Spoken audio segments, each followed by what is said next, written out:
Te salut și bine ai venit în acest seminar. Mă bucur că vrei să accesezi această informație și să urmărești această informație. În acest seminar o să încerc să dau cât mai multă claritate împreună cu Lavinia despre tehnica de reprogramare a subconștientului și despre academia în care poți să înveți și să aplici această tehnică. Alături de mine e Lavinia. Împreună o să încercăm să facem cât mai clar despre ce este vorba și să înțelegem cât mai bine cum putem și la ce ne poate ajuta această tehnică de reprogramare a subconștientului. O să vorbim despre Academia Zen Spirit, în care sunt două cursuri, Zen Emotion și Zen Mind, și vor fi și altele. Deocamdată începem cu începutul și o să vorbim despre tot ceea ce înseamnă reprogramarea subconștientului și Academia Zen Spirit. Lavinia, cred că o să încep eu și o să vorbesc despre subconștient prima dată, ca să știm despre ce tratăm aici, ce abordăm și ce înseamnă asta. Ce înseamnă subconștientul? Înseamnă acel pilot automat pe care de obicei suntem.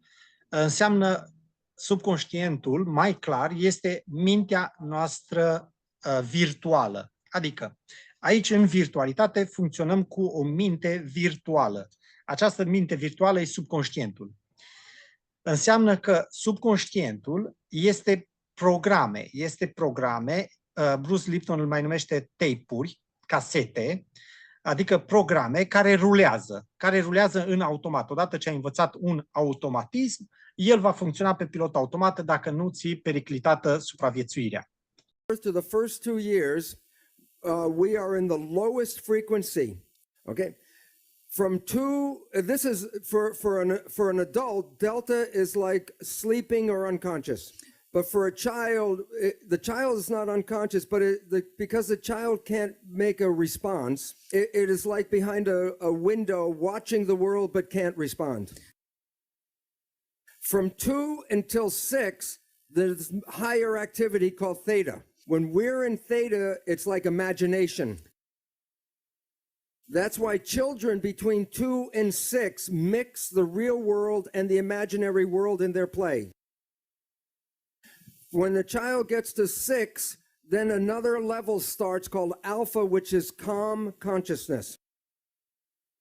When the child reaches 12, it can express all the ranges from delta, theta, alpha, and this is like schoolroom consciousness, beta. The most important point, consciousness, the way we think consciousness, is not available to the child until after 6. The first 6 years are the programmable state. The reason is this low activity is called the hypnagogic trance. So if I want to hypnotize you, I have to take you from higher levels into lower levels, and then I can put information into the subconscious, which is in here. This is an important reason for this period. This is a period of enculturation. A child has to learn thousands and thousands of facts about how to fit into the family and to society. And so the nature doesn't give the child consciousness to create new things. It just gives it the brain activity to download facts.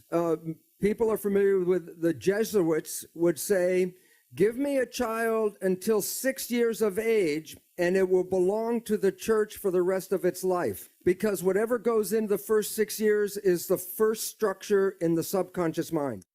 The child is in a state of super learning. A child between 0 and 6 can learn 3 languages at the same time. But after this period, if you try to teach a child just one language, it's difficult. So this period in our life is where we learn the fundamentals of relationships, connections, family, and community. So like the chimpanzee, whatever the baby sees, experiences, or learns from the family, it goes right into the subconscious brain. And this is also the period where we learn self-identity. Who are we? What parents tell us we become. So if parents tell us we are smart and bright and lovely and wonderful, that goes into the program. But if we are told we are not nice people, or we're not smart, or we're not pretty, or we're not good, that goes into the program. So for example, in a store, when a child is throwing a tantrum because it wants a toy, and then the parents say, "You do not deserve the toy," then that is the program, "I do not deserve." But once it's in the subconscious, it's recorded like a tape player. And the rest of your life, the subconscious will play, "I do not deserve, I do not deserve." So that the programs that we acquired in the first 6 years shape how we live our life. But this is all below consciousness. So you may not know the programs you received because you were not conscious really during this time period. But most all of us have received a program of not good enough, not the best we can be. Okay, now let's talk about the next part. The mind has two parts.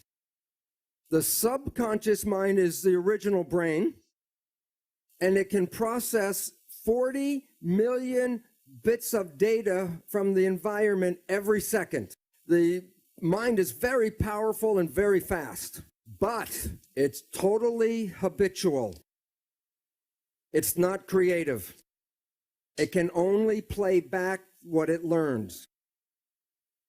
In evolution, the front part of the brain, the prefrontal cortex, gives rise to consciousness. It's a small piece of the brain that is consciousness. Self or consciousness is an add-on option, and most people don't exercise the option. But note, it can process only about 40 bits of data per second. The subconscious mind is 1 million times more powerful. While the subconscious mind is fast, the conscious mind is slow at processing. That's why when you're in an emergency or stress, you operate from this one because it can operate fast and handle lots of data. But the difference between the two is this is habitual. It is the conscious mind that is creative and can generate free will. Just to give you an idea of the difference between 40 million bits and 40 bits, I'll show you the next picture. Imagine this picture has 40 million pixel dots, which is like one nerve, each nerve going into the subconscious. How much, if you open your eyes, how much of this picture does the conscious mind see? That much. I put that much, 40 pixels. Well, the conscious mind is only aware of this much. The subconscious mind is handling all of the other information. The conscious mind can control anything in your entire body. They used to say there were parts of our body that were involuntary control. But now we know that's not true. For example, yogis can regulate their heartbeat, their blood pressure, or body temperature with conscious mind. So while the conscious mind can only handle a few things, the subconscious mind can do many, many thousands of tasks at the same time. Now, recently, neuroscientists are talking about how your unconscious really shapes your life, your decisions. What they say, according to cognitive neuroscientists, we are conscious of only about 5% of our cognitive activity. So what this means is every day, and 5% is high. They say that most people, 1% of their day is in the conscious mind. So every day, you create only from your creation mind, your conscious mind, only about 1% of what is going on in your life. And therefore, 95 to 99% of your life comes from your programming in your subconscious mind. So what this means is maybe you were the child in the store and your parents said you do not deserve. 95% of the day, you will sabotage your life to make sure you do not deserve. And the reason why is the subconscious job is to create reality out of the program. And so therefore, if you have negative programming, 95% of the day, you will create that negative experience in your life. Now, here's the problem. The conscious mind and the subconscious mind work together. So whatever the conscious mind focuses on, it can control, but what it's not focusing on, the subconscious mind controls. So most of our day, we are thinking about the future or thinking about the past. That's with the conscious mind. So if the conscious mind's not paying attention to right now, then everything you're doing during the day is being run by the program that you got. But the problem is, because your mind is not, the conscious mind's not paying attention, then it does not see the program being played by the subconscious mind. I'll give an example. When you first got you in the car with a driver permit, you didn't know how to drive a car. So you were very conscious of everything, watching everything as you were trying to drive. But now you've driven for 10 or 15 years, and you might be like me. I can have a passenger in the car, and my conscious mind will be in a conversation, and I'm driving 10 minutes, and then I look out the window, and I realize I didn't pay attention for the last 10 minutes. Did anybody else do this besides me? The lesson, if I said, describe your driving behavior during that 10-minute period, you would say, I don't know, I didn't see it. This applies to all of our activities every day. I'll give one more example. If you know somebody and you know their parent, and you see that this person's behavior is just like their parents, and then you say to your friend, Mary, you're just like your mother, then Mary will say, what, are you crazy? Why doesn't Mary see she is like her mother? Because when she's playing that behavior, she was not paying attention. So she doesn't see that she's playing the behavior that she was programmed by through her mother. So most of every day, you are not playing programs that you personally want. You're playing programs that you got from other people. But you didn't see those programs. So when your life doesn't work, you say the universe does not support me. And yet the truth was, it was your own invisible behavior that sabotaged you. So what's important is some people say, well, maybe I just do some positive thinking. Which mind does the positive thinking, conscious or subconscious? The conscious mind, which works at 5% a day with a 40-bit processor. And when you're doing your consciousness, are you paying attention to what's going on? Who's running the show? The experiential programs from the subconscious mind, and that is 95% of the day with 40 million bit processor. Does positive thinking work? Do the math. And the issue is that it's very difficult to take a small processor and overpower the large processor. And you have to use what is called willpower with the emphasis on power to override. Now, here is the second catch or the second problem. The subconscious mind is like a recorder tape player. It records an experience, and then when you push the button, it plays the experience back. I don't know if they say it here, but sometimes we say, somebody says, he pushed my buttons. Push the tape and the behavior plays.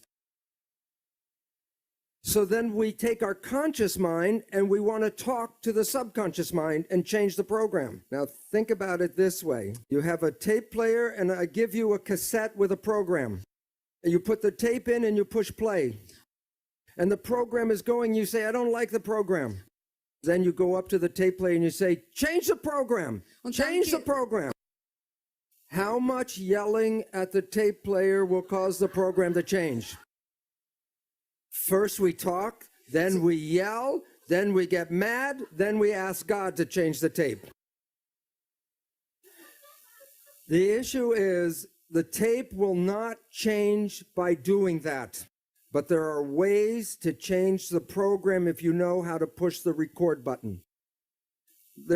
I will talk about just din momentul concepției iau primele mele programe, mi se scriu primele programe și atunci dacă mama trăiește emoții negative, trăiește tot felul de programe și convingeri și frici negative, clar o să ți le dea și ție. Adică astea sunt ereditare, nu bolile sunt ereditare, ci programele, convingerile, toată programarea ta este ereditară. Vine de la momentul concepției până la 7 ani. Din momentul concepției până la 2 ani ești în undele delta, iar de la 2 ani la 6, 7 până la 8 ani chiar ești în undele teta. Asta înseamnă că nu intri în păreri și opinii cu cei care îți instalează programele, convingerile și fricile. Și alea bune și alea rele, ca și programe și convingeri. Da? Nu interferezi cu ele, ci până la 7 ani le iei de bună și ți se scrie. Adică când te naști, nu știi să vorbești, nu știi să scrii, nu știi să umbli, totul se învață, totul ești programat. Până pe la 6 ani, copilul poate să învețe 3 limbi. 3 limbi poți să învețe concomitent până la 6 ani. După 6 ani e foarte greu să mai înveți o limbă străină, pentru majoritatea oamenilor. De-aia până la 6 ani, dacă copilul foarte ușor învață mai multe limbi, de ce? Pentru că subconștientul lui este deschis pentru programare. Și atunci se face cea mai bună programare și poți să-l programezi cel mai ușor pe un copil. Deci subconștientul ia naștere de la momentul concepției până la vârsta de 7 ani, în principal, dar și după aia încă se mai scriu programe, toată viața ta o să scrie programe, dar până acolo este Windows-ul, este baza programării tale. Adică în bază la programele, convingerile de atunci, tu vei funcționa și acum, în majoritatea situațiilor tale. De ce? Pentru că subconștientul vrea să supraviețuiești. Ăsta e scopul lui, iar datorită programelor, convingerilor care le acumulezi în alea, îți asigură supraviețuirea. Adică dacă învăț să mănânc, supraviețuiesc. Dacă învăț să umblu, supraviețuiesc. Dacă învăț să scriu și să citesc, să zicem, supraviețuiesc. Dacă vorbesc, supraviețuiesc. Mă ajută să supraviețuiesc. Tot ceea ce fac, tot ceea ce învăț până la 7 ani, mă ajută să supraviețuiesc. Dar acolo sunt și programe și convingeri negative. Sunt frici. Da? Mama spune, nu ești destul de bun, tu nu poți să faci aia, ești prea mic să faci aia, e greu pentru tine, lasă că o să fac eu pentru tine. Și știu câte și mai câte, după aia să încep cu programe mai serioase, cu cât crești în vârstă, dacă îi mai auzi pe ei discutând, copilul acumulează tot. Nu înseamnă că dacă nu te-ai referit copilului direct, el nu a înregistrat un program, o convingere. Ba mai mult, le înregistrează și dacă vorbiți, părinții vorbesc între ei, se ceartă și așa mai departe, copilul înregistrează și ia toate emoțiile, toate fricile, toate programele și îi se nasc. Până la 7 ani, copilul nu prea suferă multe conflicte, suferă un conflict de abandon. Când îl lăsăm la bunica, când îl lăsăm la grădiniță, când îl lăsăm în alte părți, exact ca și orice alt pui al unui mamifer, da? De exemplu, căprioara când își lasă puiul ca să meargă să mănânce sau alt animal își lasă puiul ca să aducă hrană, puiul suferă un singur conflict de abandon. Se simte abandonat, lăsat, pentru că pentru el mama este hrană, este adăpost, este protecție, este tot. Iar când este lăsat singur, este singurul conflict care suferă. Până în sălbăticie, de obicei, puii până la 2 ani maxim merg. De la 2 luni la 2 ani. Sunt unii care și mai repede părăsesc, practic, familia. Bun, și atunci ăsta este subconștientul. Subconștientul este programe, este obiceiuri, de obicei, ca să înțelegi mai clar. Este obiceiuri. Totul merge pe pilot automat. Este Bruce Lipton și alți oameni de știință spun că funcționează cu 40 de milioane de megabits pe secundă înaintea conștientului. Deci, înainte ca eu să fac o alegere conștientă, subconștientul meu deja a ales situația, momentul în care trebuie să fiu. Abia după aia eu pot să mai fac ceva conștient. Dar și atunci, dacă stau să mă gândesc, dacă stau să meditez asupra lucrului, dacă stau să fiu atent la lucrurile în jurul meu, abia atunci pot să mai am ceva control. În rest, totul este obicei, este program, este care funcționează, este subconștient. Abia conștientul este, zic ăștia, numai 3%, unii zic mai mult. Nu contează, poate să fie și 20%, dar dacă 80% ești pe pilot automat din programe și convingeri și din subconștient, acolo e problema că nu trăiești viața ta, practic. Dar ce se întâmplă? Subconștientul nu pune partea pozitivă în față. Adică pentru el pune fricile, programele, convingerile negative prima dată și emoțiile negative. Da? Dacă eu am o frică, atunci el mă împiedică să mă duc acolo, pentru că frica înseamnă pericol. Înseamnă periclitarea vieții și adică subconștientul nu o să mai aibă experiență. Și atunci el pune frica la început, te sabotează ca să nu ajungi într-o situație încât să se întâmple ceva cu tine, încât să nu poți să continui experiența. Cam asta este partea de subconștient și cam așa trebuie să înțelegem partea asta de subconștient. Dacă vrei să adaugi ceva, Lavinia, că eu mi-am dat drumul și am vorbit într-una. E în regulă. Acum, care este problema cu aceste programe care sunt în subconștient și aceste convingeri și aceste frici? Ele creează niște tipare de viață și creează niște tipare repetitive.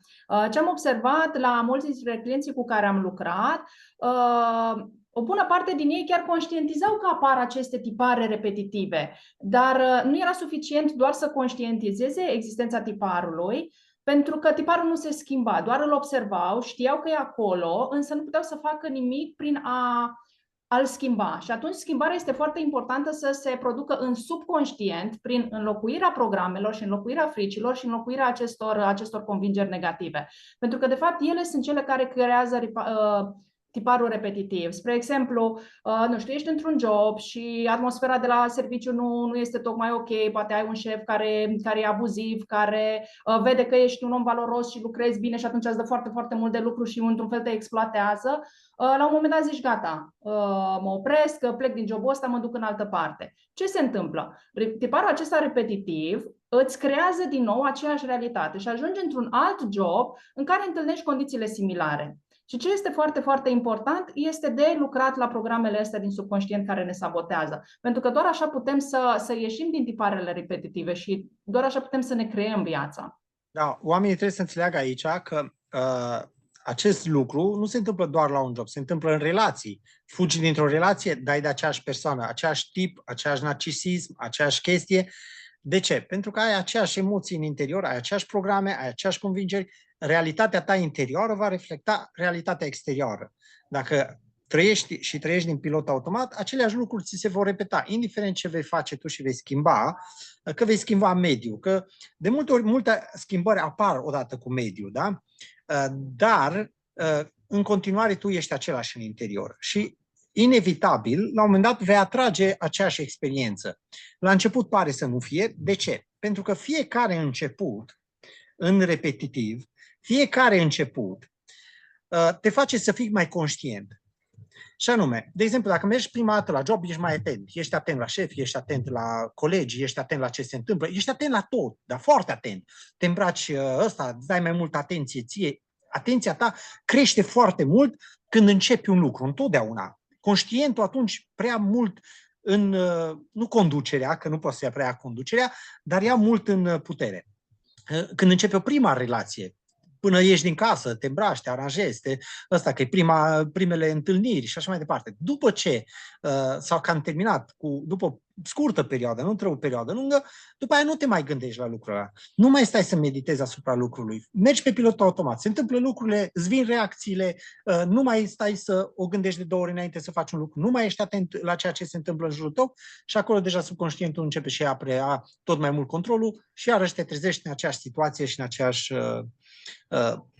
energie în care ai trăit și înainte. Ar fi important un pic să ne povestești, Marius, cum ai ajuns la această metodă, care e experiența ta cu metoda, care e parcursul tău de evoluție spirituală. Câteva cuvinte despre tine, cred că ar fi interesant să împărtășești. Da. Înainte să vorbesc despre mine și o să te rog și pe tine să vorbești despre tine, vreau să mai spun o explicație care îmi place mie să o mai dau la unii oameni. Este în felul următor. Pune că ai 1.000.000 de euro în bancă, dar nu știi că l-ai și nici nu poți să te folosești de el. Te ajută cu ceva? Nu prea te ajută cu nimic, corect? Că nu știi că l-ai și nici nu te poți folosi de el. Pune a doua variantă în care ai 1.000.000 de euro în bancă, știi că l-ai, dar nu te poți folosi de el. de data asta se schimbă un pic situația, că ai o siguranță, ai ceva în spate care te poate, îți dă o senzație măcar sau ceva, îți dă că ai 1.000.000, știi că l-ai, chiar dacă nu-l poți folosi, măcar știi că e acolo și a tău. Și mai speri că poate odată îl vei folosi. Iar a treia situație este cea în care știu că am 1.000.000 de euro în bancă și pot să-l și folosesc. Atunci schimbă radical totul. De ce vă dau exemplul ăsta? Prima parte este oamenii care nu-și dau seama că au o problemă, nu-și dau seama că trăiesc pe pilot automat, nu-și dau seama că toate lucrurile se repetă în viața lor, trăiesc și merg înainte, merg la muncă, vin acasă și nu fac nimic altceva. Dacă ai ajuns până aici, nu cred că mai ești unul dintre oamenii ăștia. Dacă ai ajuns să vezi seminarul ăsta. A doua parte a oamenilor este oamenii care devin conștienți. Știu că au 1.000.000 de euro în bancă, dar nu pot să-l folosească. De ce? Pentru că nu au ceva palpabil cu care să lucreze cu ei.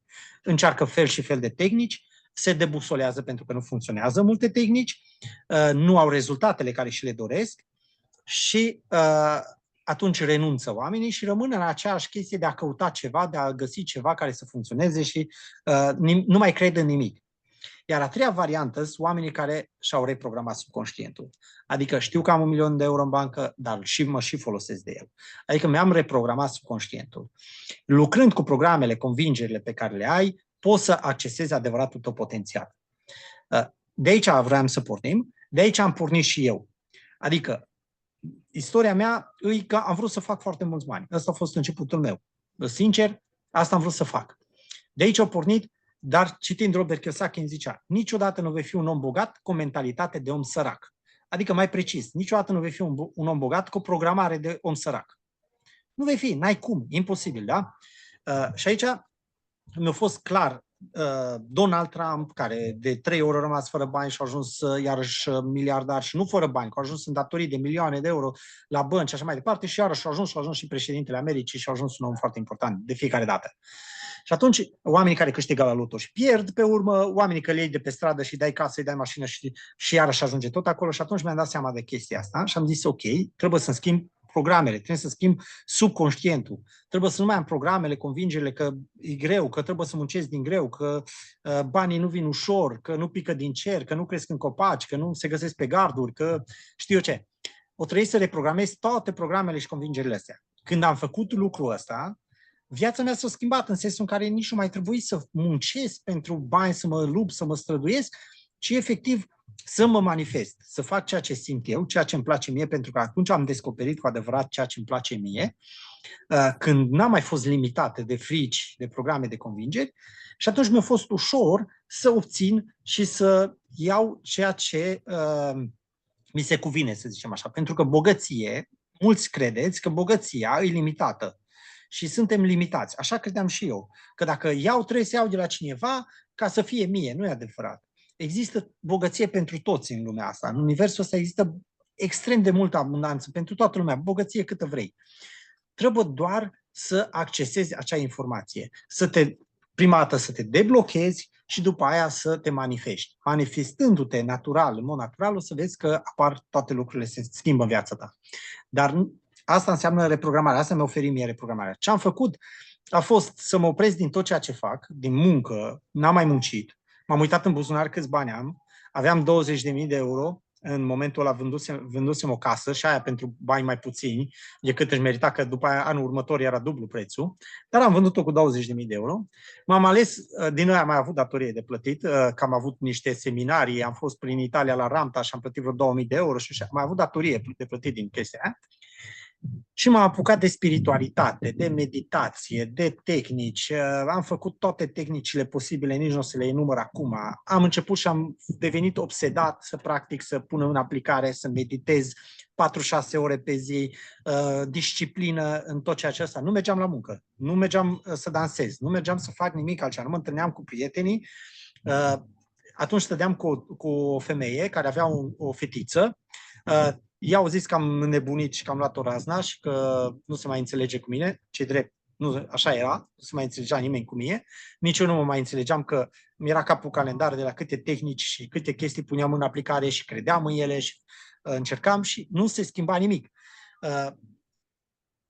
Nimic, efectiv, aproape nimic nu se schimba. La suprafață părea că totul e mai bine și că mă credeam eu că îmi sugera mai mult chestiile astea, dar în realitate eram tot acolo. Și văzând că nimic din tot ceea ce fac nu funcționează efectiv, oricât mă străduiesc, asta înseamnă vreo 6 ani de zile am făcut acest proces, deci nu e ca și cum am făcut o lună și m-am dat bătut, ci am stat 6 ani de zile în casă, 6 ani de zile am studiat, am pus în practică tot ce mi-a venit în mână, toate tehnicile ce mi-au picat în mână, toate le-am studiat. Am investit bani, adică aveam 20.000 de euro nu pentru mâncare și pentru cazare, ci pentru cursuri și așa mai departe. Nu zic că i-am cheltuit toți, că nu i-am cheltuit toți pe chestia asta, dar a fost multă muncă și după aia m-am pus să fac eu ceva, că n-am mai găsit nimic ce efectiv să fac. Am făcut și de la, nu știu, ayahuasca și alte ciuperci și știu eu ce, ca să mă trezesc și ca să-mi resetez subconștientul și da, mi-au oferit unele înțelegeri, înțelepciuni și așa mai departe, dar nu m-au dus la o altă viață, efectiv. Și atunci am început să iau un pic de aici, un pic de acolo, din tot ceea ce am învățat eu, să-mi pun întrebări, să meditez asupra lucrurilor și am creat o tehnică care la început nu era ușoară. La început trebuia să meditez până să reușesc să mă conectez, să fac, să dreg. După aia, cu timpul, tot mai ușoară. Lucrând cu oamenii, că au început să apară oameni în viața mea cu care să lucrez, cu care să... Mai mult am lucrat prima dată pe partea de vindecări, cu reprogramarea subconștientului. Vindecam oameni, ajutam nu îi vindecam, că ei se vindecau, eu doar le arătam cum, le schimbam programele, convingerile, fricile care cauzau boala, prin noua medicină germanică, Dr. Hammer, îmi dădeam seama de programele, convingerile care erau acolo și pe urmă știam că alea sunt încărcate cu emoții negative, cu programe, cu convingeri, conflictele le reprogramam și omul se vindeca. Îl ajutam să se vindece.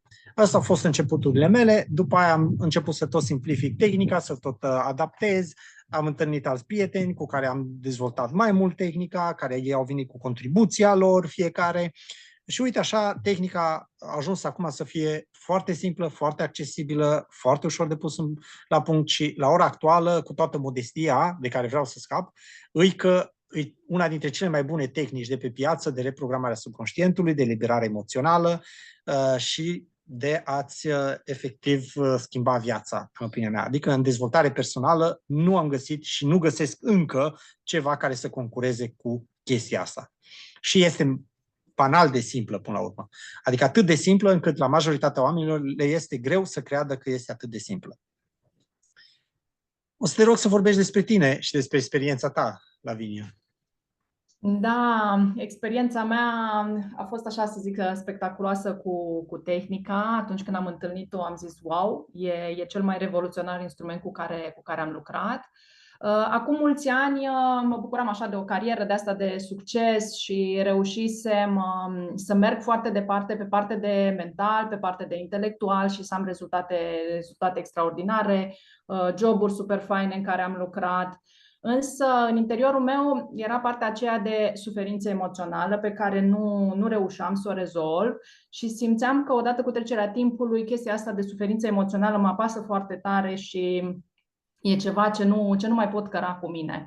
Și atunci a venit momentul în care am început partea asta de căutare spirituală și de creștere spirituală și am început să merg în grupuri de meditație, am început să citesc, am început să fac cursuri, am făcut foarte multe cursuri de vindecare energetică, bineînțeles că eram primul meu cobai. Apoi am zis, ok, partea asta de energetic e doar o bucată, hai să vedem ce este dincolo de partea asta și care este altă piesă de puzzle. M-am dus în zona de psihologie, am făcut cursuri de coaching, cursuri de dezvoltare personală și am ajuns să înțeleg că de fapt este foarte, foarte importantă partea aceasta de subconștient. Și ăla a fost așa un mare moment de aha pentru mine când am înțeles exact cum funcționează subconștientul și conștientul, pentru că ajunsese să cred că sunt de fapt două persoane în mine, cea conștientă care ia niște decizii raționale și cealaltă care parcă uneori înnebunește și vine cu niște reacții foarte, foarte rapide și care nu erau în favoarea mea. Da? Și în momentul ăsta în care am înțeles exact care e rolul subconștientului și care e rolul subconștientului și cum acționează fiecare, am zis, ok, bun, eu trebuie să-mi fac curățenie în subconștient și trebuie să fac ordine în subconștient. Dar cum fac chestia asta? Și am încercat diverse metode care lucrau pe partea asta de remodelat subconștientul și așa am ajuns să cunosc tehnica ta și să o și aplic. Și am fost uimită de rezultatele care le-am obținut, pentru că au fost niște rezultate foarte rapide, niște rezultate clare, măsurabile, cuantificabile, rapide, care s-au menținut în timp. Sunt aproape, cred că mai bine de un an jumate, aproape spre 2 ani de când utilizez metoda și rezultatele s-au păstrat. Și atunci am zis, clar, ăsta este unul din instrumentele cele mai eficiente, cele mai rapide de lucrat în parte de remodelare conștientă a subconștientului. Bun. O să vreau să vorbim despre programe, convingeri și despre frici, ca să înțelegem un pic mai bine ce sunt aceste lucruri și cum se manifestă programele, convingerile, fricile. Ca și programe, sunt tot ceea ce părinții noștri, programe vorbim de partea negativă, tot ceea ce părinții noștri ne spuneau negativ, tot ceea ce noi folosim la ora actuală negativ, ca și expresii, ca și gânduri, ca și comunicare, toate astea sunt programe, convingeri negative. Adică, banii se fac greu, trebuie să muncesc din greu, sunt convingerile mele, nu? Banii nu pică din cer, eu la muncă, nu știu, întotdeauna mă lovesc de oameni așa, toate astea sunt convingeri. Pe urmă sunt tot felul de programe care ți le spunea mama de când erai copil. Nu fă aia că nu-i bine, tu nu o să poți să faci nimic în viața ta. Toate astea sunt programe și convingeri limitative negative pe care subconștientul le ia de bună. Acum, astea sunt programe, convingeri. Mai sunt emoțiile, partea de emoții, da? Anxietatea, toate astea se manifestă în corp. Cu tehnica poți să descrii acea emoție, te învățăm cum să faci lucrul ăsta, cum să lucrezi cu ea și să eliberezi acea emoție. În Zen Emotion, în cadrul Academiei Zen Spirit, în cursul Zen Emotion, înveți foarte ușor cum să eliberezi orice emoție de anxietate, de depresie, emoții negative. Care emoțiile le simți în corp. Da? Dacă închizi ochii și te gândești la ceea ce simți când ești în starea aia de anxietate, de depresie, o să vezi că în corp se simte undeva un blocaj pe care poți să-l eliberezi cu tehnica asta. Alea sunt emoțiile. Iar fricile sunt cea de cine frică. Și de multe ori declarăm, mi-e frică, nu știu, de înălțime, mi-e frică de avion, mi-e frică de știu eu câte și mai câte ne este frici. Toate acele frici sunt blocaje și subconștientul te sabotează să nu treci de ele, pentru că dincolo de o frică, de orice frică, există un pericol. Nu? Dacă mi-e frică de înălțime, există pericolul să cad. Dacă mi-e frică de avion, există pericolul să se prăbușească avionul. Și ai zice că ultima frică e moartea. Nu e adevărat. Nu este ultima frică moartea. Este mult mai profund de atâta, iar cu tehnică de săpare prin care noi ajutăm oamenii, poți să ajungi la frici mult mai profunde decât moartea și să ai rezultate mult mai mari. Deci cam programele, convingerile, fricile și emoțiile cam astea sunt. Și lucrând pe acestea sunt blocaje, dar nu numai că sunt blocaje pe care poți să le trec, sunt limite practic, până acolo merge, până acolo poți să mergi. De acolo încolo, în orice vei întreprinde, în orice tehnică, orice vei face în viața ta, nu vei putea trece de ele, pentru că ele sunt limitele tale, sunt limitele subconștientului pe care ți le pune. Bruce Lipton zice, dacă treci peste, mori.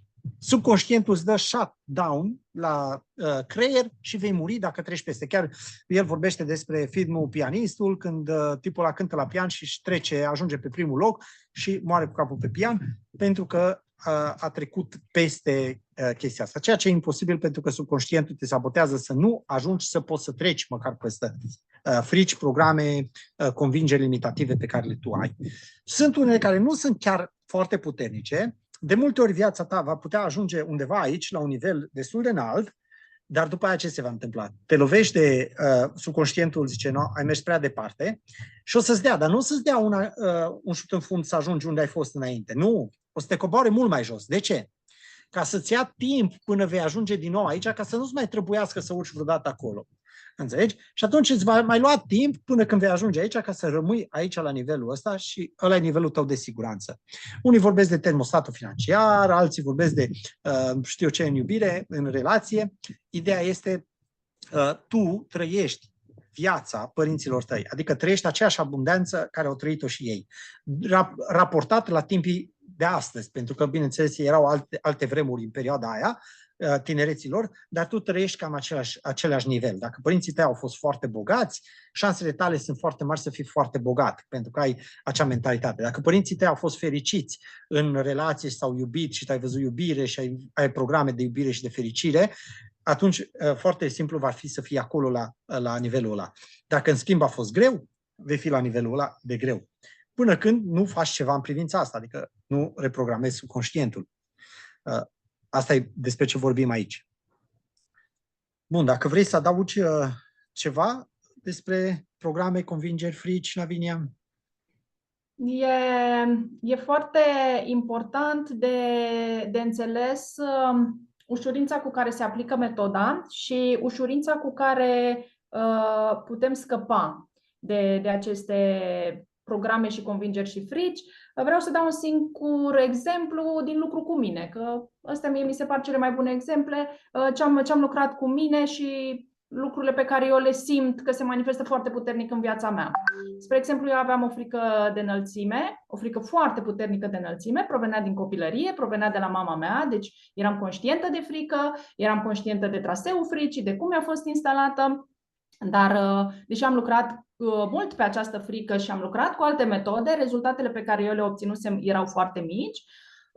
Și anul trecut, într-un moment în care am fost expusă într-o situație de a mă urca într-un obiectiv turistic care era foarte înalt și trebuia să fiu sus la undeva la etajul 10 ca înălțime și să văd exteriorul, să văd afară, frica asta s-a declanșat foarte puternic și am zis, este o ocazie extraordinară să lucrez cu instrumentele pe care le știu. A durat mai puțin de 15 minute să elimin frica și programele și convingerile care stăteau sub această frică, iar eu nu mai am această frică absolut deloc. Deci oriunde am fost, în următoarele ocazii și m-am expus la înălțime mare, nu mai a existat absolut nici o urmă de frică, ba din contră m-am putut bucura de experiențe la o înălțime mare. Ce vreau să înțeleagă oamenii un pic din chestia asta, o dată, putem aplica tehnica când suntem puși în fapt și este foarte bine să o aplicăm, să știm atunci și nu avem nevoie să mergem să medităm, să credem, să ne rugăm sau știu ce, și se poate aplica foarte ușor chiar dacă sunt alții în jurul nostru, chiar dacă suntem în momente în care nu avem o intimitate, se poate aplica tehnica. Și încă o chestie care vreau să zic referitor la acea experiență, la experiența lui Lavinia, chiar dacă eu îmi scot fricile de înălțime, asta nu înseamnă că o să mă duc și o să mă arunc în cap de la etajul 10. Nu. Înseamnă că atunci când voi fi pus într-o astfel de situație, pot să mă comport destul de normal, fără ca corpul meu să paralizeze, să nu mai pot să mă mișc, să mă uit de la balustradă așa, adică să mă comport într-un mod natural, firesc, chiar dacă sunt la o înălțime destul de mare. Asta înseamnă reprogramare. Înseamnă nu să ne castrăm emoțional sau să nu mai avem efectiv nicio senzație atunci când se vorbește de un pericol, că gata, eu nu mai am frică, mă duc și mă lupt cu ursul în pădure. Nu. Se vorbește de a gestiona acele momente în mod natural, firesc și într-un mod cât mai ok pentru tine. Asta trebuie să înțeleagă oamenii, că multă lume zice încă parcă mai simt un pic frica, nu știu ce, după ce le eliberez, le dau o comandă și le eliberez o frică. E normal să mai ai unele simțiri, dar când îi zic urcă-te acum, că îmi zicea că e frică de a conduce mașina, nu? E frică să se urce la volan, că a avut accident și așa. Îi zic urcă-te acum la volan și vezi cum te simți. Păi zice, dacă mă urc, cred că nu o să mai fie frică, ok, încearcă, zi-mi a doua zi ce s-a întâmplat. Bă, zice, am condus bine, n-am avut probleme, n-am mai fost stresată, da, parcă mai aveam așa un pic de ăsta, dar nu, eram ok, adică am putut să conduc, am putut să mă desfășor. Ok, deci asta înseamnă. Pe urmă, bineînțeles că o să mai iasă straturi de-a lungul timpului, s-ar putea să mai iasă unele straturi, dar sunt straturi destul de fine, dacă ești atent, faci câteva comenzi, în câteva minute ai rezolvat problema. Și poți să continui viața ta într-un mod natural și firesc, adică fără să fii constrâns să nu mai poți să conduc mașina pentru că am avut accident și de acum mi-e frică de accident și să mor și să ăsta. Și alții, de cele mai multe ori, sub o frică, de exemplu, de accident, la frica mai ales la femei de a conduce mașina, știi care este cea mai sub frica asta de a conduce mașina? Este frica de a se face de rușine. că face accident și se face de rușine. Ce o să zică că ea e femeie și că a făcut accident, că multă lume vorbește urât despre femeile care conduc mașini sau știu ce. Și atunci, sub frica de a conduce mașina, nu e de multe ori frica neapărat de accident, ci mai jos de ea este frica de a te face de rușine. Și lucrând pe acea frică de a te face de rușine, o să vezi că dispare și frica de a conduce mașina. În multe cazuri, nu-i generală treaba, da? Fiecare suntem diferiți, de-aia fiecare trebuie să facă munca în felul lui și să facă săpăturile lui. Noi nu o să-ți dăm un program și o chestie care e așa, exact, o rețetă fixă, adică care funcționează pentru toată lumea. Tehnica funcționează pentru toată lumea, dar noi suntem individuali pentru fiecare și atunci tu trebuie să o pui în practică pentru tine. Pentru fricile tale, pentru că tu probabil ai fricile tale, au ale mele, fiecare ale lui. Și chiar dacă par la fel, nu sunt la fel. Garantez lucrul ăsta. Chiar dacă două persoane au frică de înălțime, nu e la fel acea frică de înălțime pentru niciunul. Nu trăiește cu aceeași intensitate, nu o simte în același loc. Deci, practic, și sub frica aia de obicei se mai ascund alte chițibușuri. Așa că pentru fiecare este în mod particular. Toate astea am zis că pornesc de la vârsta de 7 ani, în general. Acum, nu toate sunt acolo. Eu nu trebuie să mă duc acolo ca să schimb programele, convingerile, fricile mele. Nu. Ce se întâmplă? Windows-ul meu, de exemplu, la calculator, poate fi scris acum 2-3 ani. Da? Ca să schimb Windows-ul la calculator, nu trebuie să mă duc acum 2-3 ani și să mă întorc în timp ca să schimb Windows-ul. Nu? E aici cu mine calculator. Are toate programele, convingerile de atunci, sunt aici cu el. Și atunci eu le pot reprograma acum. Le pot schimba acum, în momentul ăsta. La fel și noi. Toate traumele noastre. Nu trebuie să mă duc în alte vieți, în alte, știu eu ce, timpuri și să fac nu știu ce regresii. Nu. Nu trebuie să mă duc la nu știu câte traume în copilărie. Nu. Se poate face și drumul ăla. Dar eu recomand să lucrezi în prezent. Cu ceea ce ai acum în prezent, cu ceea ce te deranjează acum în prezent, prezentul este unul care există. Luând programele, fricile, convingerile care ieși în fiecare zi, emoțiile negative care îți ies în fiecare zi, la suprafață, lucrând cu ele, se rezolvă și celelalte. Se rezolvă programele și convingerile din copilărie, le ai cu tine aici, nu le duci nicăieri. Și pentru asta vreau să dau încă un exemplu. De exemplu, o fetiță, poate cineva m-a mai auzit, vorbind de exemplu ăsta, vreau să-l dau încă o dată aici, ca să fie cât mai clară cum funcționează chestia asta. Dacă o fetiță merge la grădiniță, iar mama ei îi spune, uite, te las să mergi singur la grădiniță, vei merge singur, oricum o vede de pe geam până la grădiniță, grădinița aproape de casă, da? Și zice, te duci singur la grădiniță, nu vorbești cu nimeni, nu iei nimic de la nimeni, nu te urci în mașină la nimeni, ai grijă că bărbații te pot lua de lângă mama, te pot răpi, nu mănânci nimic, nu iei nimic, te duci direct la grădiniță, vii direct acasă.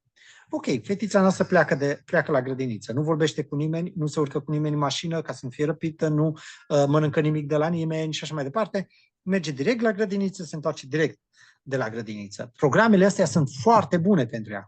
Sunt programe de supraviețuire. Mama mai pune și niște frici acolo. Vezi că dacă nu, s-ar putea să mă pierzi pe mine, să mă mai vezi niciodată. Dacă te urci, te poate duce cu mașina și o să ajungi să cerșești. Nu știu unde. Mie mai spunea maică mea din asta. Știi că o să ajungi. Te răpește careva și te duce și te pune la cerșit. Și chestii din alea. Te răpești țiganii. Atunci așa era. Că te iau țiganii și te pune la cerșit. Bun. Acum fetița noastră a ajuns și are 20-30 de ani. Dar ea nu se poate urca în mașină cu un bărbat, nu poate să ia ceva de la un bărbat, nu poate, ea are toate acele programe de supraviețuire, le are încă, sunt acolo. Dar ea nu știe, nu-și dă seama de lucrul ăsta. Adică nu apare într-un conflict în care mă lupt cu mine, oare să mă duc sau să nu mă duc la întâlnirea asta, oare să mă urc cu el în mașină sau oare să nu mă urc cu el în mașină. Nu! Subconștientul te sabotează nici măcar să nu ajungi în situația în care să te urci cu el în mașină. Da, ți se strică, nu știu, aragazul, ți ia foc casă, ți se sparge conducta, ți se rup tocurile, ți se strigă machiajul, ai visat urât azi noapte și nici nu mai vrei să auzi de el. Te sabotează subconștientul încât nici măcar nu o să ajungi în situația în care să iei decizie în privința lucrurilor în general. Dacă ajungi până să iei o decizie, deja e mult. Și atunci, aceleași programe care le-ai avut acolo, le ai și acum. Nu există că ele s-au schimbat așa de la sine dacă tu nu ai făcut nimica. Dacă lucrezi cu tine, dacă faci o reprogramare, există și alte tehnici de reprogramare. Sunt mult mai greoaie, altele sunt mult mai lungi și de-aia multă lume renunță. În schimb, prin tehnica asta de reprogramare a subconștientului este foarte rapid, foarte ușor, foarte la îndemână, adică nu trebuie să meditez, nu trebuie să mă rog, nu trebuie să fac nu știu câte zile, fac o comandă. Practic, tehnica de reprogramare pe care eu am dezvoltat-o este prin comenzi. Fac o comandă în subconștientul meu, iar subconștientul meu schimbă programele. Ca și cum dau click la calculator pe un program, dau delete, install și se deșterge și se pune altul în locul lui. Exact același lucru, același principiu. Iar toate cuvintele pe care le-am ales în tehnica asta sunt bine alese, sunt cuvinte de putere și sunt fraza asta, toată comanda asta pe care fac, decretul ăsta pe care îl fac eu ca subconștientul meu să schimbe un program sau o convingere, este studiat, este făcut și funcționează. Este demonstrat pentru că am funcționat la sute, chiar mii de oameni până la ora actuală, adică în colaborarea noastră cu alți terapeuți și așa mai departe, am ajuns la foarte multă lume la ora actuală. Și o să ajungem la tot mai multă lume. Ideea este că programele, convingerile le ai cu tine, reprogramând acum, aici, se reprogramează acel Windows, pentru că nu trebuie să mă duc în timp să reprogramez Windows-ul, da? Nu trebuie să mă duc la 7 ani ca să-mi schimb programul care mi l-a spus mama, ci pot să-l schimb acum și de azi înainte să fiu să am o altă perspectivă, că de fapt rămân același, ești același, adică nu o să se schimbe neapărat corpul. Se poate schimba și corpul, poți să slăbești, poți să te îngrași în funcție de ce-ți dorești până la urmă. Dacă nu mai ai convingeri și programe de supraviețuire, de exemplu, atunci e foarte ușor să ajungi la greutatea optimă corporală. Dacă ai programe de supraviețuire, dacă tata vine acasă și zicea, când erai mică, dacă eu de mâine nu mă mai duc la lucru, o muri tăți de foame, o să muri tăți de foame, că eu vă aduc mâncare, eu vă pun pita pe masă. Din asta zicea tatăl meu. Și după aia venea de la lucru și zicea, eu de mâine nu mă mai duc la lucru, m-am certat cu șeful, nu mai vorbesc cu nimeni. Pe atunci ce face corpul meu? O să pună pe el, că percepe că dacă tata nu mai merge la lucru, eu o să mor de foame. Și atunci pune pe el și cel mai mult depozitează apă, pentru că apa mă ajută la supraviețuire. Și atunci programele și convingerile de supraviețuire mă fac să iau în greutate și nu știu de ce mă îngraș, că și dacă beau un par cu apă, tot mă îngraș, sau știu eu ce. Păi bineînțeles că ai programe de supraviețuire. Despre tehnică și despre cât de ușoară și de banală, până la urmă, este tehnica și poți să o pui în practică. O să te rog pe tine să începi să împărtășești despre tehnică. Foarte, foarte frumos cum ai spus că e banală și ușor de pus în practică. În momentul în care am început să lucrez cu tehnica, mi s-a părut atât de ușor de lucrat cu ea și de firesc și de natural. Și chiar a fost un moment în care m-am gândit, dar de ce nu m-am gândit să fac asta? Adică e ceva ce ți se pare că vine din interiorul tău și că este simplu. Deci nu, în momentul în care lucrezi cu tehnica, nu e ceva dificil și să zici că ai, nu știu, 10 pași de urmat și fiecare pas e foarte greu de obținut. Nu, e ceva simplu și firesc.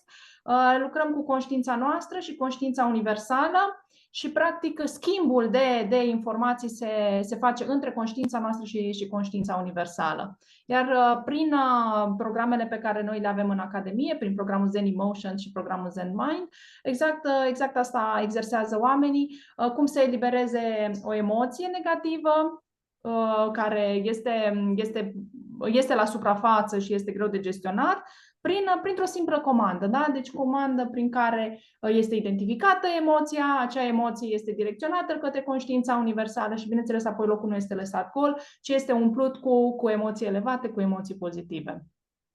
Este o tehnică ce poate fi aplicată oricând. Nu este nevoie de stare de meditație, deci poate fi făcută în starea activă, în starea de unde beta, poate fi făcută în orice loc, chiar și la volan. Deci sunt multe persoane care mi-au spus că după ce au învățat foarte bine tehnica, au pus inclusiv la volan în timp ce conduceau să facă reprogramare. Nu știu dacă au observat că ceva i-a enervat în trafic. Deci poate fi făcută foarte simplu. Este o tehnică ce a fost învățată cu ușurință și de copii. A fost învățată cu ușurință și de către persoanele cu o vârstă foarte înaintată. Rezultatele sunt aceleași pentru toți. Cei care au ales să lucreze cu tehnica au văzut schimbările. Sunt niște instrumente cu care fiecare trebuie să lucreze, deoarece fiecare are în cămara lui, deci în subconștientul lui, depozitate anumite lucruri specifice. Și oamenii sunt singurii care se pot autovindeca și sunt singurii care pot să-și aplice acest instrument pentru fiecare lucru din cămară, ca să zic așa, pentru fiecare lucru pe care l-au depozitat în interiorul Ce lor. vreau să adaug aici e că noi nu vrem să facem neapărat pe terapeuții, nu vrem să lucrăm cu oamenii, ci vrem să dăm puterea oamenilor ca oamenii să fie propriul lui terapeut. Pentru că este atât de simplu, iar când lucrezi tu cu tine, cu subconștientul tău, el se deschide mult mai mult decât tu te poți deschide față de oricine altcineva. Adică tu cu tine te poți fi sincer până la urmă și poți să te deschizi. Și subconștientul tău este mult mai accesibil când tu îl accesezi decât când îl accesează ceilalți. Dacă eu fac reprogramare cu cineva, da, am experiență și știu cum să abordez lucrurile și să pot să scot cât mai mult din subconștientul lui. Dar când el lucră cu el, cu trucurile pe care noi te putem învăța și te ajutăm, care sunt extrem de simple, banale, chiar, cu acele lucruri subconștientul se deschide mai tare, mai rapid față de tine, adică că e subconștientul tău, și atunci este o tehnică pe care dacă o practici tu, rezultatele sunt mult mai mari, mult mai rapide. Ce înseamnă rapid? Sunt oameni la care le-a trebuit o lună, două, maxim 3, ca să ajungă la un nivel destul de bun în viața lor, în toate aspectele vieții lor, începând de la partea financiară, la partea sentimentală și așa mai departe. Sunt oameni la care le-a trebuit mai mult de 3 luni. Ideea este că fiecare comandă pe care o faci în subconștientul tău cu tehnica asta, e ca și cum mai faci un pas în față. Mai fac o comandă, am mai făcut un pas în față. Adică se schimbă ceva. De fiecare dată când fac o comandă, se schimbă ceva.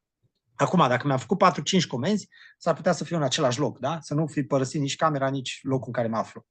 Dar dacă îmi fac 2000 de comenzi sau 4000 de comenzi, e ca și cum aș face 4000 de pași. Atunci, cu siguranță, nu mă mai aflu în același loc. Adică locul în care am fost și locul în care sunt este departe. Și atunci, asta apare schimbarea când lucrez cu mine. Iar ca să fac aceste comenzi, nu trebuie să fac nici 1000 într-o zi, nici 10 într-o zi, ci trebuie să fiu un pic perseverent. Iar dacă nu pot, atunci asta e prima lucru care trebuie să lucrez. Să-mi fac să pot să fiu perseverent. Dar fiind atât de simplă și atât de banală, pe care poți să o faci oricând, oriunde, nu trebuie să o înveți la început pe de rost, poți să o citești de pe telefon, pui înăuntru ce vrei să schimbi și se schimbă. Toată lumea, până acum mii de oameni au experimentat tehnica și toată lumea a funcționat și a reușit să pună în aplicare tehnica. Nu există nimeni. Au fost și analfabeți care au reușit să pună în aplicare tehnica. Oameni care aveau tot felul de probleme psihologice și oameni care erau în depresii grave și au avut cele mai mari rezultate când au lucrat ei cu ei, pentru că acolo subconștientul s-a deschis și e drumul tău. Fiecare avem drumul nostru. Eu nu o să pot să umblu în papucii voștri, nu o să pot să mă vindec în locul nimănui și nu o să pot să mă reprogramez eu în locul tău. Trebuie tu să faci lucrul ăsta, iar dacă înveți tehnica asta, înveți și accesezi, că nu e mare lucru de învățat, tehnica asta și o pui în practică, rezultatele vin natural, rapid, fără nicio problemă. Cu cât aplici mai mult, cu atât rezultatele sunt mai mari. Ceea ce vreau să spun e că nu-ți trebuie ani de zile ca să devii un om independent, emoțional, stabil și așa mai departe.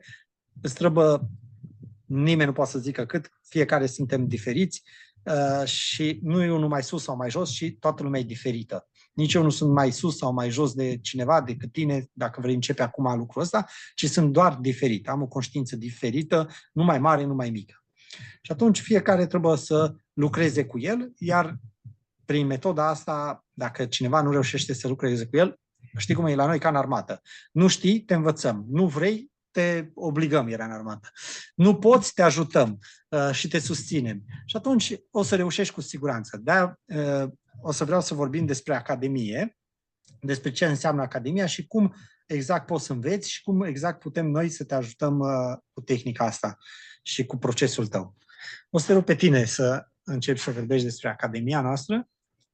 Academia Zen Spirit este o platformă de cursuri online. Momentan sunt disponibile primele 2 nivele nivelul Zen Emotion, cel în care învățăm să curățăm emoțiile negative și să le înlocuim cu emoții pozitive. Iar cel de-al doilea nivel este... Într-un cuvânt poți să scapi și de anxietate, scuză-mă că te întrerup, într-un cuvânt poți să scapi de anxietate, de depresie, de emoții negative. Astea cauzează, acolo sunt emoțiile negative. Lucrând cu ele, eliberând emoțiile negative și programe convingeri și din frici, dar mai ales emoțiile negative. Dacă nu ai emoții negative, înseamnă că nu ai anxietate, corect?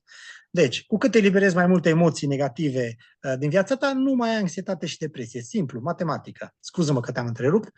O să te rog să continui.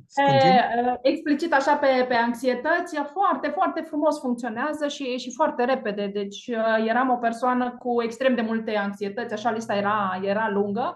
Și am văzut ușurința cu care, într-adevăr, funcționează metoda pe anxietăți. Deci nu doar pe o emoție negativă, nu știu, simplă, de furie, de tristețe, ci, spre exemplu, pe emoțiile de anxietate, care sunt destul de puternice uneori și chiar preiau comanda, ca să zic așa. Vreau să te rog din nou. Aici chiar au fost mulți oameni care erau în depresie și luau medicamente și mă întrebau, dar îi vreo problemă dacă au medicamente? Nu e nicio problemă. Poți să iei și medicamente în continuare. O să te trezești la un moment dat că nu mai ai nevoie să iei medicamentele. Au fost oameni care au avut cu tentative de sinucidere, cu oameni cu care am lucrat care erau grav. Oameni care aveau de 10 de ani anxietate și depresie. Că asta nu e un cuvânt, pare nou, dar nu e nou. Adică boala asta nu e nouă. Și cu tehnica, făcând câteva comenzi, eliberând emoție după emoție negativă, s-au trezit că s-a schimbat totul. Nu mai ai emoție, nu mai pot să mă desfășor, pot să ies, nu mai am anxietate socială, și totul se întâmpla natural. Nu mai ai anxietate socială sau nu mai ai anxietate de performanță, care este o problemă destul de mare, inclusiv la adulți, nu doar la tineret. Deci primul nivel, cum vă spuneam, este cel de Zen Emotion, în care lucrăm pe emoții, inclusiv pe anxietăți și pe partea asta de deprimare.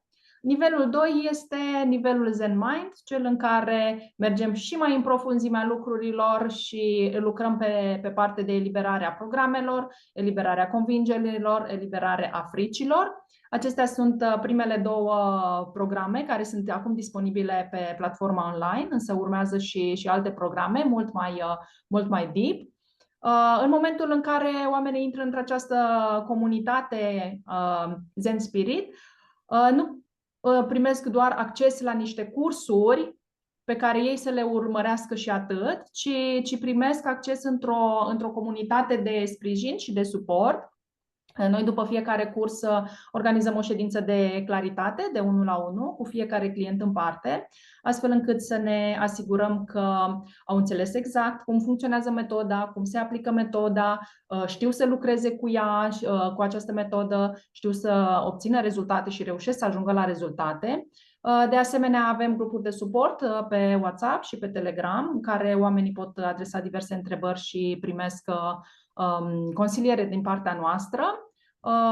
Urmează să organizăm și Zoom-uri de claritate în care să lucrăm cu toți participanții din Academie.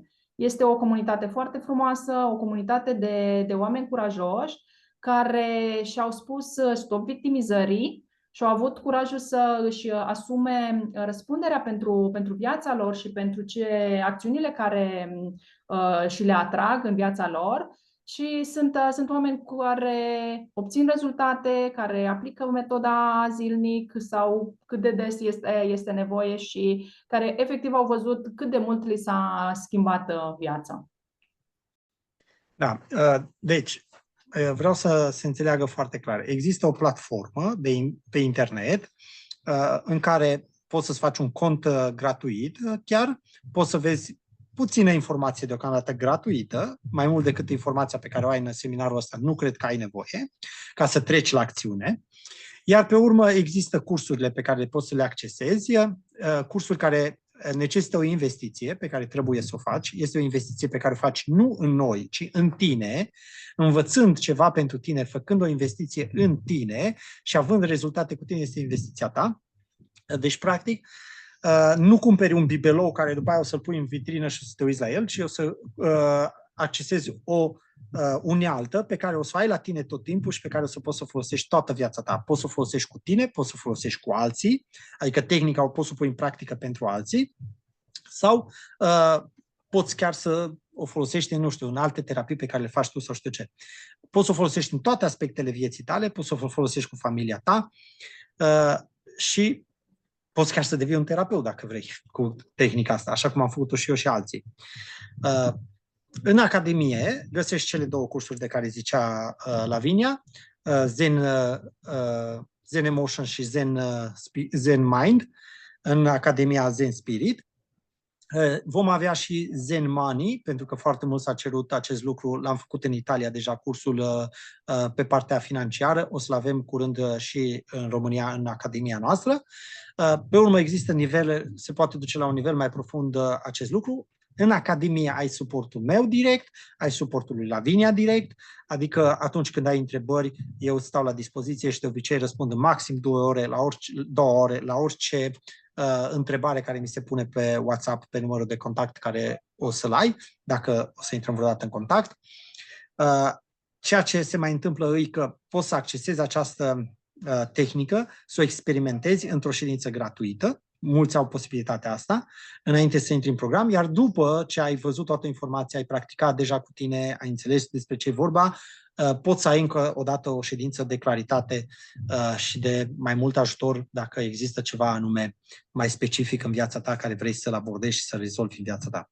Și n-ai reușit din explicații. Dar noi în curs suntem destul de expliciți și tehnica e destul de simplă, trebuie aplicată. Dacă nu aplici, nu funcționează. Dar dacă aplici, ne garantăm inclusiv faptul că funcționează și rezultatele. Deci cam așa funcționează Academia. Odată ce ești acolo, vom avea Zoom-uri. În Zoom-uri vom da mai multe clarități, vom da mai multe explicații, vom răspunde la întrebări tot timpul și vom lucra cu oamenii în direct ca să aibă exemple clare la orice problemă. Așa că va fi o evoluție împreună, vom evalua împreună eu, Lavinia și cine participă în această Academie. Adică vin timpuri care de schimbări în lumea asta, iar pregătirea cea mai bună îi să nu ai frici de ceea ce urmează să se întâmple, să nu ai programe și convingeri limitative, să nu ai emoții negative, să fii o persoană emoțional stabilă ca să poți să te desfășori în ceea ce urmează. Împreună cred că putem să realizăm lucrul ăsta și împreună putem să aducem o schimbare în noi, în primul rând, și atunci în jurul nostru și așa să-i contaminăm pe toți. Să ajungem cât mai eliberați, să zicem așa, de programe, de convingeri și de lucruri care ne țin blocați de atâția ani, pentru că, așa cum vedem, tehnologia a evoluat, multe lucruri evoluează, dar se pare că omul emoțional nu evoluează, pentru că până acum ceea ce marii maestri spuneau și religiile și așa mai departe, nu prea ne-au dus spre o evoluție spirituală, ca să zicem așa. Asta e opinia mea directă și personală. Ok. Deci, te așteptăm cu mare drag în Academia noastră. Dacă este cazul, te aștept să experimentezi o ședință gratuită de o jumătate de oră cu mine sau cu Lavinia, cu cine rezonezi mai mult. Lavinia face foarte bine ceea ce face, este terapeut de atâta timp, practică tehnica deja de mulți ani, de-aia noi doi am ales să facem acest parteneriat și să creăm această academie, pentru că rezonăm în această privință și ne putem completa unul pe altul și aveți aici o parte masculină și o parte feminină, așa că cum te simți bine să accesezi și să iei informația și rezonezi, noi te așteptăm cu mare drag în academia noastră. Dacă vrei să adaugi ceva pe final, Lavinia. Vreau să mulțumesc pentru că ai avut și răbdare și curiozitate să urmărești până la final materialul nostru și doresc să te invit să te înscrii la o ședință gratuită cu unul dintre noi, să experimentezi metoda aceasta de reprogramare a subconștientului, să guști din ea. Și dacă ești cu adevărat curajos și vrei să aduci schimbări în viața ta, te invităm să intri în comunitate, să fii alături de noi și să crești frumos împreună cu noi. Da, vreau să mai adaug o singură virguliță, că chiar ai posibilitatea să primești și un mentorat cu unul dintre noi, adică există și această posibilitate în Academie în care să accesezi un mentorat, adică ce înseamnă mentorat? Înseamnă o implicare mai mare a mea sau a Laviniei în evoluția ta, cu ședințe în particular pentru tine, pe o durată de timp de la 3 la 6 luni chiar, în care te putem susține, îndruma ca să ai rezultatele maxime și rapide în această tehnică. Dar accesând și doar informația din Academie, cu siguranță vei avea rezultatele care nici măcar nu speri. Dacă ai mai practicat și alte tehnici și alte lucruri, cu siguranță te-ai cam săturat. Nici nu mai speri la ceea ce poți să obții din această tehnică și din această Academie. Așa că noi te așteptăm să încerci. Dă-ți șansa să încerci. Poți să încerci o ședință gratuită, iar de acolo poți să decizi pe urmă dacă funcționează sau nu pentru tine și dacă acest lucru te poate ajuta în dezvoltarea ta personală și în viața ta și a celor dragi ție în jurul tău. Pentru că lucrând cu noi, afectăm pe ceilalți. Vindecă-te pe tine și vei vindeca 7 generații de la tine încolo. Poți să decizi pe urmă dacă funcționează sau nu pentru tine și dacă acest lucru te poate ajuta în dezvoltarea ta personală și în viața ta și a celor dragi ție în jurul tău. Pentru că lucrând cu noi, afectăm pe ceilalți. Vindecă-te pe tine și vei vindeca 7 generații de la tine încolo.